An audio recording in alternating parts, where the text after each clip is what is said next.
This is it, the final championship case of our 16 episode Why Your Driver Will Win the Championship Series. So no, these are not predictions. I did this for all 16 drivers. Today is number 16. It is Bubba Wallace. If you're looking for my full playoff preview, predictions, all that, that will be coming out Friday. Speaking of this week's scheduling, I'm going to get through that, and then we will get to the Bubba Wallace championship case. So we got this today. I don't think I'll have any videos out tomorrow unless there's news. Thursday, I have a special video that I will be posting more on the F1 side of things. I will announce what it actually is tomorrow. And then on Friday will be my full NASCAR playoff preview and then also my predictions. So you're going to get to see my bracket, see who I get to pick for the championship, all that stuff. But as for right now, we're going to talk about Bubba Wallace. Made the playoffs for the first time in his NASCAR Cup Series career in his third year at 23XI Racing. Did not have any wins in the regular season, but he does have 4 top 5s, 6 top 10s. Currently doesn't have any playoff points. It's a big important thing. Get yourself some playoff points. But yes, Bubba Wallace made the playoffs for the first time in his career this year. It's been a solid year for him. He's had speed at a different variety of tracks, which I think has really helped him. But some of his strongest tracks are in this first round, and I think that that's going to get him out of the first round. So this first round, Darlington, Kansas, and Bristol. Darlington, he had a top 10 in the spring. In fact, I was doing some playoff research, some numbers and all that. I forgot, Bubba Wallace qualified second back in the spring at Darlington. So really good run there. If they can bring back that speed, some top 10, that will be great because this next race is Bubba Wallace's best track. Bubba Wallace finished top 5 at Kansas in the spring. He is the defending winner of the fall race and also had a top 10 last spring as well. I think could have been in contention for the win, but pit crew made a few mistakes. Anyways, Bubba Wallace, those are 2 very strong tracks for him. I expect to finish top 10 at worst in both of those races. And I think that'll do enough to carry him into the second round. No, he doesn't have a lot of playoff points, but the fact of the matter is some playoff guys are going to have problems. Some guys are going to run poorly. If Bubba runs top 7 in both these races, he will have gained a ton of points. And I think that'll be enough to be well above the cutoff line. And even Bristol. Bristol has been a track that's been good for him before. I think he can get a top 10, top 15 there as well.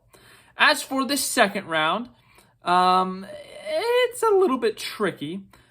Texas, once again, as I said for all these playoff preview videos, or championship case videos, Texas is still kind of a wild card because we're not really fully knowledgeable of what to expect because last year both races were tire roulette. But, however, we do expect Toyota to be good at the 1.5 miles if the tire test over the summer told them anything. And if we're going to get a normal Texas race, Toyota is usually fast at Texas, the 1.5 miles. So I think Bubba could very well get a top 10 or a top 15. But then we go to Talladega. Talladega is the site of his first win 2 years ago, this upcoming date. So I think he's going to be in contention for this win. He could have won this race in the spring, but he threw a couple bad blocks and ended up wrecking and not getting a good result. But he was in contention for the lead, took the white flag as the leader. So Talladega has been a track that's been really good to him. He's run really well there. But this year, if it comes to that situation where Blaney's trying to pass him, you can't afford a wreck on the last lap. You got to let him go and settle for, I know it sounds terrible, you got to settle for a top 5 or hope that someone can get up behind you, give you the push, and get back at him in 3 and 4. So, I think for these first 2 races, he's going to probably need a top 10 at Texas, top 5 at Talladega, because then there is the Roval.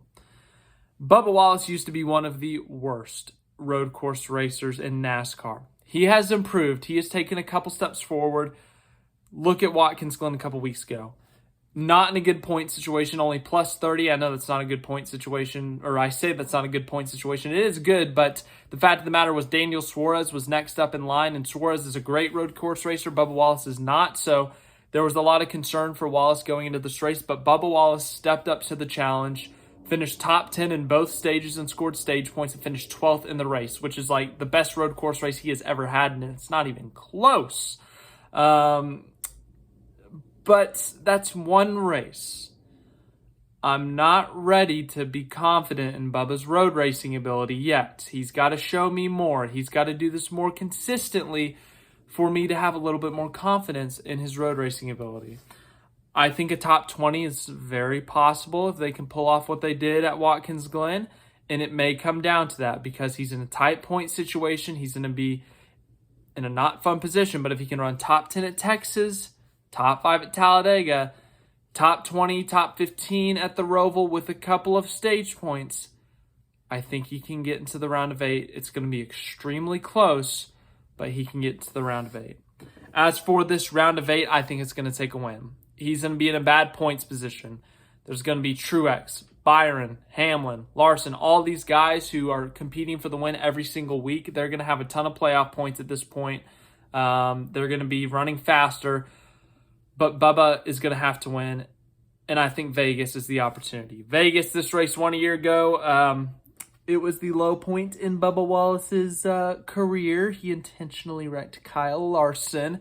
But before that, before the incident, let's call it, remember, Bubba led a good chunk of laps. I think he won stage 1. If not, he finished 2nd or 3rd. He was top 3 speed, great lap times, leading laps, competing for the stage 1. He was running great at Vegas. And then the incident happened. But anyways, Vegas has been a good track. Remember, Bubba Wallace finished top 5 at Vegas in the spring, ran top 10 the entire race. Vegas could be Bubba Wallace's race. If he makes it to this round of 8, Vegas is a track I genuinely believe that Bubba Wallace could win at.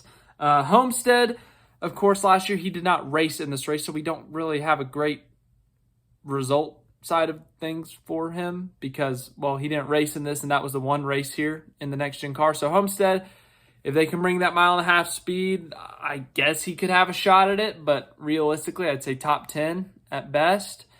And then Martinsville, he's had some good runs there, but Vegas, I think Vegas has got to be the place where Bubba goes out and wins because I think that's his best track in this round. It's very similar to Kansas. It's not identical, but it has similar features. He's run well there before. I think Vegas is a very good opportunity for Bubba Wallace to get a win and get himself into the Championship 4. As for the Championship 4 at Phoenix, he's going to be an underdog. If it's Truex, Byron, Larson, Hamlin, Kyle Busch, Joey Logano, whoever's in there, Bubba's going to be the underdog. They got nothing to lose, you know? Even if they finish 4th out of 4, that's a fantastic year for him to make the Championship 4. But if he wants to win this championship, Toyota hasn't had a lot of speed at Phoenix, so I think it may come down to a strategy call, something like that, a nicely timed caution. But his teammate did finish 2nd in the spring, or 2nd or 3rd. So, he's got a good shot. He's got a shot if he gets there. But in conclusion, if Bubba Wallace wants to win this championship, I actually think he's got a good shot to get out of the first round with ease. Second round, it may be a struggle with the Roval in there, but if he can run well at Texas, compete for the win at Talladega, and not wreck himself this time, he could squeak out of that round. As for the round of 8, it's going to take a win, and I think Vegas is that best opportunity. If he wins at Vegas, well, if he can get to Phoenix, he's got a shot. So thanks for watching this video. I hope you enjoyed it. As I said, I got a video Thursday, and then Friday will be the full playoff preview and predictions and all that stuff. But this is it. We got through all 16 playoff drivers before the playoffs. So happy. I love this series. I always have fun doing it every year. But yeah, there's a playlist section somewhere over there in the channel. So make sure to go check that out. All 16 playoff drivers should be in there now.